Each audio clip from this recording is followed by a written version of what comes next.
शुरुआत कर लेते हैं और जो पहला सवाल आया है हमें वो योगेश ने भेजा है जलगांव महाराष्ट्र से। पंजाब नेशनल बैंक पर है आस्था इनका सवाल। 2500 शेयर्स लिए हुए हैं 33 रुपए 85 पैसे के प्राइस पर। बताइए क्या सजेशन होगा। बेसिकली पंजाब नेशनल बैंक की हम यहाँ पे बात करें तो मेरे हिसाब से सुझाव रहेगा कि बिल्कुल पोजीशंस को यहाँ पे होल्ड करा जा सकता है और एक स्टॉप लॉस के साथ अपनी पोजीशंस को कंटिन्यू करें। जो चार्ट्स पे पोजीशन बनी हुई है मेरे हिसाब से 31 का काफी इंपॉर्टेंट सपोर्ट भी है स्टॉक को, तो 31 के जो सपोर्ट है उसी को स्टॉप लॉस मानते हुए पोजीशंस को कंटिन्यू करें। आगे जाते हुए 42 से 45 तक के विस्तार हमें देखने को मिल सकते हैं। जी, अगला सवाल फेसबुक के जरिए ऋषभ ने भेजा है। इंडस टावर 400 शेयर्स इन्होंने खरीदे हुए हैं 238 के प्राइस पर। तो इंडस टावर्स बताइए आपसे क्या सजेशन रहेगा इस शेयर पर। जी बिल्कुल, इंडस टावर की बात करें 254 के आसपास का क्लोज आज इसने दिया है। मेरे हिसाब से इन्होंने जो खरीदारी करी है उसमें ये कंटिन्यू कर सकते हैं अपनी पोजीशन को। 200 यहाँ पे एक 20 का स्टॉप लॉस मैं सजेस्ट करूंगी इंडस टावर के लिए, तो 220 के स्टॉप लॉस के साथ ये अपनी पोजीशंस को यहाँ पे कंटिन्यू करें। 238 की इनकी बाइंग है, तो मेरे हिसाब से मुनाफा इनको अभी भी हो रहा है, पर 220 का लगाएंगे तो बड़ा मुनाफा रहेगा। आगे जाते हुए जो लेवल्स हमें यहाँ पे देखने को मिल सकते हैं वो तकरीबन 270 से 290 के रहेंगे। तो फिलहाल होल्ड करने की सलाह बने रही अपनी इस पोजीशन में, यही सजेशन है। इसके अलावा जो अगला सवाल आया है वो लोकेश ने भेजा है फेसबुक के जरिए ही। स्नोमैन लॉजिस्टिक्स पर इनका सवाल है। शॉर्ट टर्म इनका पर्सपेक्टिव है। 62 रुपए के प्राइस पर 700 शेयर इन्होंने खरीदे हुए हैं। बताइए क्या सजेशन रहेगा। 62 की बाइंग है, 61 पर ट्रेड हो रहा है। जी बिल्कुल, स्नोमैन लॉजिस्टिक्स की यहाँ पे हम बात करें, बिल्कुल इन्होंने जो बाइंग की प्राइस है उसी के आसपास चल रहा है। एक चीज का ध्यान रखें, जो रेंज में ये हमें कारोबार करता हुआ नजर आएगा 50 से लेके 70 के बीच में। अगर इसने 72 के ऊपर यहाँ पे बंद किया तो बहुत बढ़िया तेजी देखने को मिल सकती है, बट स्टिल ये अपनी पोजिशन को यहाँ पे कंटिन्यू कर सकते हैं। 50 का ही स्टॉप लॉस इनको सजेस्ट करूंगी। 72 के लेवल को क्लोजली वॉच करें। अगर उसके ऊपर इसने कंसेक्यूटिव 2-3 दिन तक क्लोज दिया तो हो सकता है हमें वापस से जो लेवल्स देखने को मिले वो 90 तक के भी स्तर हमें देखने को मिल सकते हैं। ठीक है, दीपाली है कॉलर हमारे साथ उल्लासनगर महाराष्ट्र से। दीपाली नमस्कार। दीपाली नमस्ते। हेलो, बताइए क्या सवाल है आपका। मेरे एचएल लिए हुए हैं 1998 से 20 शेयर है और बीपीसीएल है 395 के 50 शेयर। 390 के 5 पर बीपीसीएल है और एचएल इन्होंने 998 के प्राइस पर लिए हुए। आस्था तो हिंदुस्तान एरोनॉटिक्स और साथ ही बीपीसीएल दोनों पर अपना व्यू बताइए। पहले मैं एचएएल की यहाँ पे बात करूं तो इनको बिल्कुल यहाँ पे पोजीशंस को कंटिन्यू रखना पड़ेगा, लेकिन 850 का स्टॉप लॉस काफी अहम रहेगा। तो 850 के स्टॉप लॉस के साथ और 1020 के लक्ष्य के लिए एचएएल को ये यहाँ पे कंटिन्यू कर सकती हैं। दूसरा सवाल इनका बीपीसीएल पे था। बीपीसीएल की बात करें दीपाली तो बीपीसीएल में मेरे को ऐसा लगता है कि अभी जो मोमेंटम बना हुआ है उसको काफी इंपॉर्टेंट रेसिस्टेंस है 410 का। कहने का तात्पर्य ये है कि 410 इसको बार बार यहाँ से नीचे जाने पर मजबूर करेगा। जब तक ये लेवल ब्रेक नहीं होता तब तक वापस से तेजी आने की संभावना थोड़ी सी कम है, बट स्टिल मेरे हिसाब से बिल्कुल इसमें भी कंटिन्यू किया जा सकता है पोजीशन को। स्टॉप लॉस जरूर मेंटेन कर ले 377 के आसपास का। 377 के स्टॉप लॉस के साथ बीपीसीएल की पोजीशंस को भी कंटिन्यू करें। ऊपर में जो लेवल्स हमें देखने को मिल सकते हैं वो 435 तक के भी लेवल्स देखने को मिल सकते हैं। समय सीमा इनको यहाँ पे थोड़ा 1 या 2 महीने रखनी पड़ेगी। ठीक है, फेसबुक के जरिए समीर अग्रवाल ने सवाल भेजा है। इन्फोसिस 75 शेयर इन्होंने 950 के प्राइस पर खरीदे हुए हैं। 1 साल का पर्सपेक्टिव है। इन्फोसिस की बात करें तो बिल्कुल 1 साल के हिसाब से यहाँ पे मैं सलाह दूंगी कि अपनी पोजीशंस को कंटिन्यू करें। इनफैक्ट थोड़ा ऐड भी करना चाहिए, क्योंकि जिस तरह से आईटी सेक्टर में यहाँ पे तेजी बनी हुई है और एक स्ट्रक्चरल लॉन्ग टर्म तेजी ये आई है, तो अभी थमने का मुझे नहीं लगता कि कोई जल्दी थमेगी। और इन्फोसिस काफी बढ़िया प्ले है और क्लाउड प्लेटफॉर्म में है जिसकी की डिमांड काफी ज्यादा है, तो बिल्कुल यहाँ पे बने रहने की सलाह रहेगी। 1 साल का क्योंकि नजरिया है तो 1450 से 1500 तक के भी टारगेट यहाँ पे मेंटेन करके चल सकते हैं। ठीक है, अगले कॉलर केशर देसाई है हमारे साथ फोन लाइन पर। केशर जी नमस्कार, बताइए क्या सवाल है आपका। एचडीएफसी बाई ने एचडीएफसी लाइफ 622 में बाई किया है होल्ड रखना कि ठीक सेल है, करना? पूछ लेते हैं। 632 की आपकी बाइंग है, 715 पर ट्रेड हो रहा है, तो मुनाफा हो रहा है अच्छा खासा। आज था, क्या करना चाहिए? प्रॉफिट्स ले लें या फिर होल्ड रखें? बिल्कुल होल्ड रखना चाहिए स्टॉप लॉस के साथ, क्योंकि मुझे लॉन्ग टर्म तेजी इस काउंटर पे भी लगती है और जो नए टारगेट्स हमें देखने को मिल सकते हैं, क्योंकि ऑल टाइम हाई पे ही अभी चल रहा है, तो 850 840 तक के भी स्तर हमें देखने को मिल सकते हैं। इन्हें मैं सलाह दूंगी कि पोजीशंस को कंटिन्यू करें, लेकिन स्टॉप लॉस जरूरी है, तो 655 का स्टॉप लॉस लगा लें और 850 का लेवल ये मानते हुए अपनी पोजीशंस में बने रह सकते हैं। ठीक है। राकेश कुमार ने एक सवाल भेजा है फेसबुक के जरिए। जीएमडीसी पर है, 48 के प्राइस पर इन्होंने 3000 शेयर्स खरीदे हुए हैं, 1 साल का पर्सपेक्टिव है। तो बताइए आशा, जीएमडीसी क्या सजेशन रहेगा? जी बिल्कुल, 48 पे इन्होंने खरीदा है और जिस तरह से आज के सत्र की बात करें, 61 के आसपास का क्लोज इस काउंटर पे हुआ है, बढ़िया मुनाफे में है, 300 शेयर के आसपास की खरीद है। मेरे हिसाब से थोड़ा सा मुनाफा यहाँ पे वसूल करना चाहिए, एटलीस्ट 1/4 ऑफ द पोजीशन या फिर हाफ ऑफ द पोजीशन पे बिल्कुल अपनी ये एक प्रॉफिट बुक कर सकते हैं और रिमेनिंग को कंटिन्यू कर सकते हैं। स्टॉप लॉस रहेगा 55 का, अगर ट्रिगर भी हुआ तो बिल्कुल बढ़िया मुनाफे में ही निकलेंगे और जो रिमेनिंग पोजीशन को कंटिन्यू करेंगे उसमें भी टारगेट रख सकते हैं 84 का।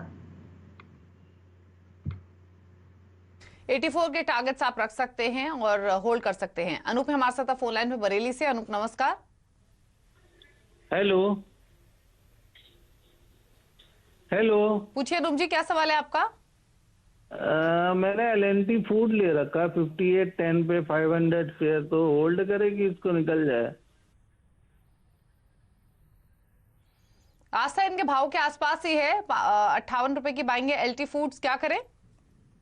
जी बिल्कुल, इनके भाव के आसपास की बाइंग है और आज जिस तरह से यहाँ पे ट्रेडिंग हुई है, मेरे हिसाब से थोड़ा सा रेंज में अभी ये स्टॉक रहेगा और जो रेंज बनी हुई है वो 46 से लेके 60 के बीच में है, 46 से 60 के बीच में। 60 के ऊपर अगर बंद किया तो तेजी रह सकती है, बट अभी भी ये चाहे तो पोजीशंस को यहाँ पे कंटिन्यू करें। स्टॉप लॉस जरूर लगा लें 54 रुपए का, 54 रुपए के स्टॉप लॉस के साथ पोजीशन में बने रहें। आगे जाते हुए टारगेट रहेंगे 65 से लेके 68 के। ठीक है। फेसबुक के जरिए एक सवाल भेजा है बंटी ने और यस बैंक पर इनका सवाल है। 18.5 रुपए की इनकी बाइंग है, 5 साल का पर्सपेक्टिव है। तो आस्था बताइए, यस बैंक क्या सजेशन रहेगा? इनके भाव से थोड़ा सा ही नीचे ये स्टॉक ट्रेड हो रहा है, क्या करना चाहिए? क्योंकि दीपाली पर्सपेक्टिव ही 5 साल का है, तो बिल्कुल बने रहने की ही इसमें सलाह रहेगी, इसमें कोई दो राय नहीं है। और जिस तरह से अभी यस बैंक ने अपने यहाँ पे फिगर्स कुछ डिक्लेयर किए हैं जिसमें डिपॉजिट ग्रोथ उन्होंने काफी बढ़िया दिखाई है, तो मेरे हिसाब से बैंक के जो नतीजे आएंगे वो भी यहाँ पे बढ़िया रह सकते हैं। लॉन्ग टर्म पर्सपेक्टिव से बिल्कुल बने रहें और इसमें क्योंकि ये 5 साल का यहाँ पे नजरिया रखते हैं, तो मैं अभी तो थोड़ा 5-6 महीने के हिसाब से जो टारगेट यहाँ पे देना चाहूंगी वो 85 के आसपास का है। तो अभी तक तो उस टारगेट के साथ सेटिस्फाइड है, बट बिल्कुल अपनी पोजीशंस के साथ ही कंटिन्यू कर सकते हैं। ठीक है। भारती हमारे साथ बिलासपुर छत्तीसगढ़ से। भारती नमस्कार, बताइए क्या सवाल है आपका? नमस्ते मैम, मैंने आईटीसी लिया हुआ है 242 प्राइस पे, 950 शेयर, तो मुझे क्या करना चाहिए? क्या सजेशन रहेगा आस्था? 242 की बाइंग है आईटीसी में। जी बिल्कुल, 242 की बाइंग है, अभी तो इनको होल्ड ही करना पड़ेगा और जो समय सीमा इनको रखनी पड़ेगी वो ये मान के चलें कि एटलीस्ट 1 महीना तो इन्हें मिनिमम यहाँ पे वेट करना ही पड़ेगा। बट स्टिल एक चीज का ध्यान रखें, 207 या 205 का इंपॉर्टेंट लेवल है, उसके नीचे अगर ये गया तो थोड़ी सी दिक्कत हो सकती है। तो शॉर्ट टर्म नजरिया रखते हो तो 205 का स्टॉप लॉस लगा ले, लेकिन अगर थोड़ा सा भी लॉन्ग टर्म है तो 1 महीने का इंतजार करें। स्टॉप लॉस रहेगा 197 का, तो 197 का थोड़ा डीप स्टॉप लॉस है, लेकिन काउंटर काफी स्ट्रॉन्ग है, इसलिए दीपाली डीप स्टॉप लॉस में दे रही हूँ 197 का। तो 197 के स्टॉप लॉस के साथ 1 महीने के लिए हाथ से वेट करें। कॉस्ट प्राइस देखने को मिलेगी, इनफैक्ट 265 तक के भी लेवल्स देखने को मिल सकते हैं। ठीक है। एमपी सिंह ने सवाल भेजा है ट्विटर के जरिए। पीवीआर पर इनका सवाल है। 100 शेयर इन्होंने 1299 के प्राइस पर लिए हुए हैं। जानना चाहते हैं कि अब इनकी क्या स्ट्रैटेजी होनी चाहिए, तो बताइए आस्था क्या सजेशन रहेगा इनके लिए? सजेशन तो बेसिकली देखा जाए बढ़िया तेजी इसमें बनी हुई है। 1200 के लिए इन्होंने खरीदा है और 1200 से लेके 1450 के बीच में ही ये एक काफी बढ़िया कंसोलिडेट हो रहा है। अगर 1450 के ऊपर का क्लोज आया तो और भी बढ़िया लेवल्स हमें देखने को मिल सकते हैं, जो स्टॉक को यहाँ पे 1600 तक के भी स्तर तक ले जा सकते हैं। तो होल्ड करने की सलाह रहेगी। एक स्टॉप लॉस लगा लें 1320 का। ट्रिगर भी हुआ तो प्रॉफिट में रहेंगे। 1320 के स्टॉप लॉस के साथ यहाँ पे बने रहें। टारगेट रहेगा 1600 के आसपास का। कमल ने सवाल भेजा है ट्विटर के जरिए चेमफेब एल्कलीज पर 165 के प्राइस पर चेमफेब एल्कलीज के उन्होंने 150 शेयर्स लिए हुए हैं। व्यू इनका शॉर्ट टू मीडियम टर्म है, यानी 3 to 6 मंथ्स के पर्सपेक्टिव से रख सकते हैं। चेमफेब एल्कलीज 165 के परचेसिंग प्राइस के साथ। बताइए आस्था, 262 पर ट्रेड हो रहा है तो मुनाफा इनको अच्छा खासा हो रहा है, ले ले प्रॉफिट से, फिर होल्ड रखें। कैम्फेब एल्कलीज की अगर हम बात करें दीपाली, तो मेरे हिसाब से 151 का आज का क्लोज है, अगर मैं स्टॉक को यहाँ पे सही समझ पा रही हूँ तो। आप एक बार कंफर्म करेंगे? चेमफेब एल्कलीज में 162 का इनका प्राइस है। हाँ, 162 का प्राइस है और आज 151 के आसपास का यहाँ पे क्लोज हुआ है। तो थोड़ा सा अभी ये मेरे हिसाब से नुकसान में है, बने रह सकते हैं। एक स्टॉप लॉस जरूरी रहेगा। 143 का स्टॉप लॉस लगा लें कैम्फेब एल्कलीज में, और टारगेट एक बार ये रख सकते हैं 172 के आसपास का। टारगेट में तो आस्था इनको अभी ऑलरेडी प्रॉफिट हो रहा है, क्योंकि स्टॉक 262 पर ट्रेड हो रहा है। 165 की इनकी बाइंग है, तो ऑलरेडी इनकी पोजीशन प्रॉफिट्स में है। तो यही जानना चाहते हैं कि प्रॉफिट्स ले लें या फिर होल्ड रखें। जी दीपाली, मैं यही कंफर्म कर रही थी। 262 का आज का क्लोज है, लेकिन थोड़ा मेरे चार्ट्स में जो क्लोज था वो 151 का था, उसी हिसाब से मैंने स्ट्रेटेजी दी है। बट स्टिल ये यहाँ पे बिल्कुल अपनी पोजीशन को कंटिन्यू कर सकते हैं। 262 के ऊपर अगर ये गया तो यहाँ पे जो बढ़िया मेरे को लेवल देखने को मिल रहा है वो आगे जाते हुए 280 तक के भी लेवल्स देखने को मिलेंगे। थोड़ा सा प्रॉफिट बुक करें, रिमेनिंग को 280 के आसपास ये बुक कर सकते हैं। नरेंद्र ने एक सवाल भेजा है ट्विटर के जरिए झांसी से। 2 साल से ये पोजीशन होल्ड कर रहे हैं एसबीआई में। 800 शेयर्स हैं, खरीदारी का भाव है 230 रुपए का, और व्यू इनका लॉन्ग टर्म है। तो बताइए। जी बिल्कुल, एसबीआई की बात करें, पीएसयू बैंक्स में सबसे स्ट्रॉन्ग काउंटर ही अगर कोई माना जाता है तो वो एसबीआई है। तो यहाँ पे बिल्कुल लॉन्ग टर्म का नजरिया रखते हुए होल्ड करने की ही सलाह रहेगी। और इसमें जो मैं टारगेट्स यहाँ पे सजेस्ट करना चाहूंगी वो तकरीबन 330 से लेके 350 तक के रहेंगे, बने रहने की सलाह है।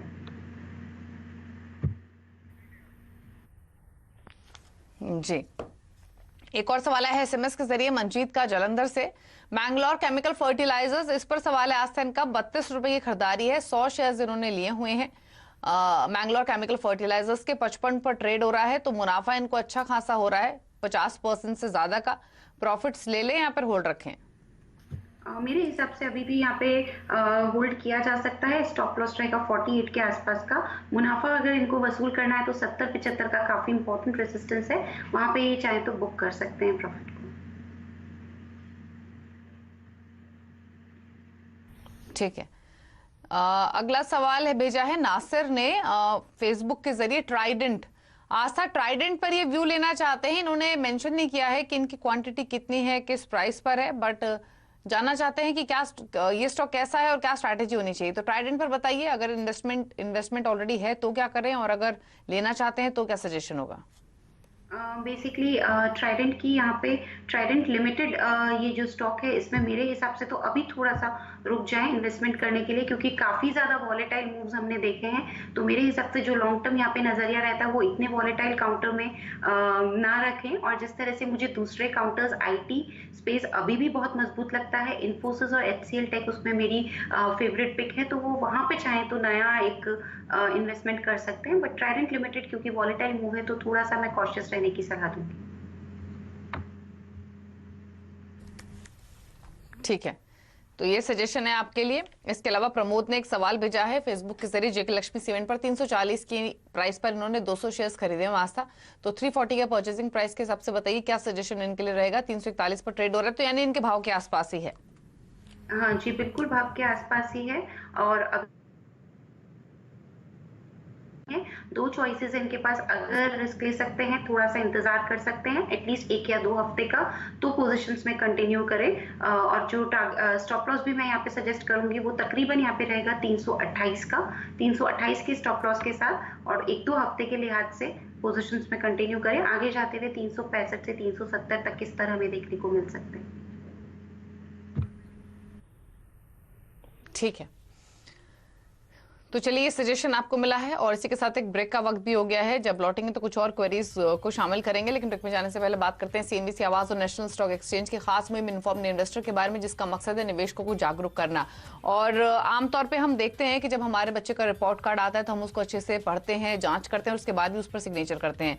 सिमिलरली आप अगर समझदार निवेशक हैं तो अपने इन्वेस्टमेंट से जुड़े हुए तमाम जो डॉक्यूमेंट्स हैं, जो कॉन्ट्रैक्ट्स हैं, उन पेपर्स को अच्छे से रीड कीजिए और उसके बाद ही उन पर सिग्नेचर कीजिए। क्योंकि अगर आपने बिना पढ़े ये पेपर्स साइन किए तो आप अपनी निवेश की जो पूंजी है उसको गंवा सकते हैं और उसके बाद आपको अफसोस करना पड़ेगा। तो अफसोस करने से बेहतर है कि आप पहले ही सुरक्षित रहें और थोड़ा सा अलर्ट रहें और तमाम डॉक्यूमेंट्स को रीड करके ही साइन करें। आस्था, आपके कमेंट्स क्या हैं इस पर? जी बिल्कुल, यहाँ पे मेरे हिसाब से हर चीज़ को जांच परख के, और हमारा साइन का कहीं पे भी दुरुपयोग हो सकता है, तो काफ़ी इंपॉर्टेंट रहता है कि साइन हम जहाँ कर रहे हैं उसे पूरा जांच परख के करें, तो आगे के लिए वो हमेशा सेफ रखता है। इनफैक्ट मैं तो डिजिटल स्पेस में भी ये कहना चाहूँगी, जो हम पासवर्ड भी बना रहे हैं दीपाली, उसमें भी बहुत ध्यान रखें, क्योंकि जिस तरह से अभी IT में काफ़ी ज़्यादा एक फ्लो आया है, तो वहाँ पे भी स्कैम और फ्रॉड होने के काफ़ी ज़्यादा चांसेस रहते हैं। तो चाहे साइन करें तो सोच समझ के करें, और पासवर्ड बनाए तो मजबूत पासवर्ड बनाए ताकि कहीं से हैकिंग ना हो। दोनों ही स्पेसेस में ये बात बहुत जरूरी है। जी चलिए, तो ये व्यू आपको आस्था का मिला है इस पर। एक ब्रेक के लिए यहाँ पर रुक रहे हैं, लौटेंगे तो कुछ और सवालों करेंगे शामिल। अब देखते हैं कल का बाजार।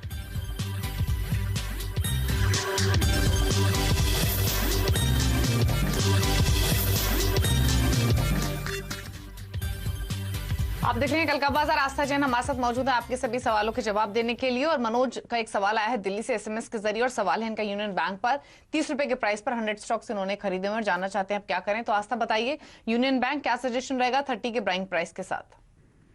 30 का इनका बाइंग प्राइस है, बट स्टॉक में देखा जाए तो जब तक 27 का इंपॉर्टेंट सपोर्ट है यहाँ पे वो लेवल ब्रेक नहीं होता, तब तक मेरे को लगता है कि नीचे में बहुत बड़ी तेजी मंदी हमें देखने को नहीं मिलेगी। सो यूनियन बैंक में बिल्कुल यहाँ बने रहा जा सकता है 27 के स्टॉप लॉस के साथ। इसमें जो टारगेट रह सकता है वो 40 के आसपास का रह सकता है। अंजलि बंसल ने एक सवाल भेजा है फेसबुक के जरिए। NTPC 82 के प्राइस पर इन्होंने खरीदारी की हुई है, 99 मौजूदा प्राइस है, तो 17-18 रुपए का फायदा इनको हो रहा है। क्या करना चाहिए NTPC में? जी, NTPC की बात करें तो थोड़ा सा वीकनेस हमें यहाँ पे देखने को मिल रही है। इनफैक्ट अगर देखा जाए दीपाली तो 21 तारीख से ही एक काफ़ी बड़ी रेंज में ये अटक चुका है, 94 से लेके 105 21 दिसंबर से। तो मेरे हिसाब से यहाँ पे अगर ये लंबा वेट कर सकते हैं, क्योंकि जो कंसोलिडेट हो रहा है उसमें भी ऐसा देख के लग नहीं रहा है कि काफ़ी बड़ी तेज़ी वापस से हमें देखने को मिलेगी। इनफैक्ट थोड़ा सा वीक ही लग रहा है। तो दो चॉइस है, या तो एक बार एग्जिट कर जाए, और एग्जिट नहीं करना चाहते हैं, लॉस नहीं बुक करना चाहते हैं, तो 94 का एक स्टॉप लॉस जरूर रख लें और उसके साथ पोजीशंस को कंटिन्यू करें।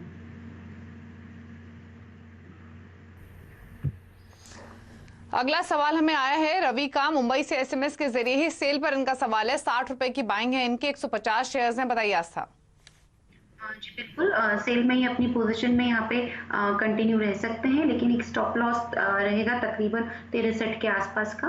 तो 60 रुपए की बाइंग है, 63 का फिर भी एक ट्रेलिंग स्टॉप लॉस लगा सकते हैं। 91 का टारगेट ही रखते हुए अपनी पोजीशन में बने रह सकते हैं।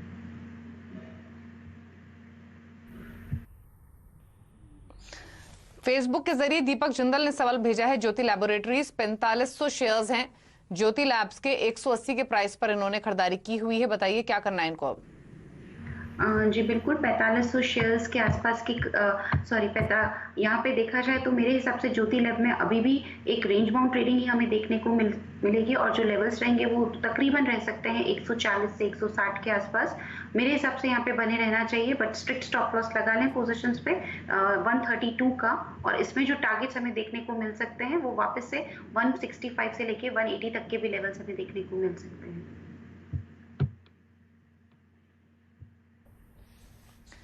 अगला सवाल विपुल ने भेजा है अहमदाबाद से जेके पेपर पर, और 121 का इनका बाइंग प्राइस है जेके पेपर में। 200 शेयर्स इन्होंने खरीदे हुए आस्था। तो बताइए अगर इनको होल्ड करना है तो क्या टारगेट्स रहेंगे? अभी तो इनके भाव से ऊपर है ये स्टॉक।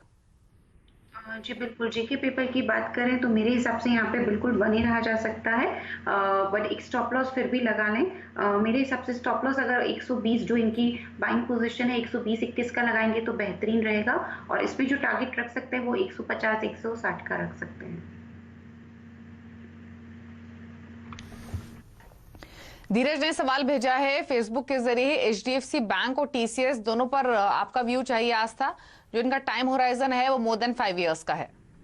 सबसे पहले एचडीएफसी बैंक की बात करें तो इनफैक्ट मेरा भी ये फेवरेट स्टॉक है, और अगेन एक डिस्क्लोजर मैं यहाँ पे देना चाहती हूँ कि जो हम पीएमएस चलाते हैं हिम पीएमएस, उसकी होल्डिंग में ये दोनों ही स्टॉक्स हमने लिए हुए हैं, एचडीएफसी बैंक और टीसीएस। सबसे पहले मैं एचडीएफसी बैंक की बात करूँ तो मुझे ये काफ़ी बेहतरीन बैंक लगता है, नंबर 1 बैंक है। जिस तरह से जीएनपी और एनएनपीए रेशियोज हैं बेहतरीन है इस बैंक के, और वही इस बैंक को एक सेफ इन्वेस्टमेंट बनाते हैं। मेरे हिसाब से बिल्कुल यहाँ बने रहा जा सकता है। हम लोग पहले 1500 का यहाँ पे टारगेट दे रहे थे, बट वो अब अचीव होने की कगार पे है, तो आगे जाते हुए 1800 तक के भी लेवल्स हमें देखने को मिल सकते हैं, तो होल्ड करने की सलाह रहेगी एचडीएफसी बैंक में। टीसीएस की बात करें तो बहुत बेहतरीन कंपनी, अगेन ये दिग्गज कंपनी है, ऑल्दो इसने इतना अच्छा परफॉर्म नहीं किया लास्ट 1 साल की हम बात करें जितना इन्फोसिस या एचसीएल टेक ने किया, बट मुझे लगता है आगे जाते हुए ये कंपनी भी एक तरह से रफ्तार पकड़ेगी। जो भी प्रॉब्लम्स थी वो अब पीछे रह चुकी हैं, तो अब इसमें भी एक बढ़िया गति हमें देखने को मिल सकती है। टीसीएस में जो हमारा यहाँ पे टारगेट है वो 3250 से लेके 3300 तक का है,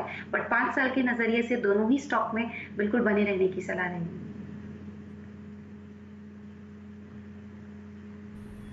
जी, अगला सवाल हमें भेजा है मोहित अग्रवाल ने फेसबुक के जरिए, National Fertilizers Limited and NFL पर इनका पोजीशन है, और क्वांटिटी तो मेंशन नहीं की इन्होंने, बट एक व्यू जानना चाहते हैं। तो बताइए क्या सजेशन है एनएफएल में? 7% मजबूत होकर बंद हुआ आज।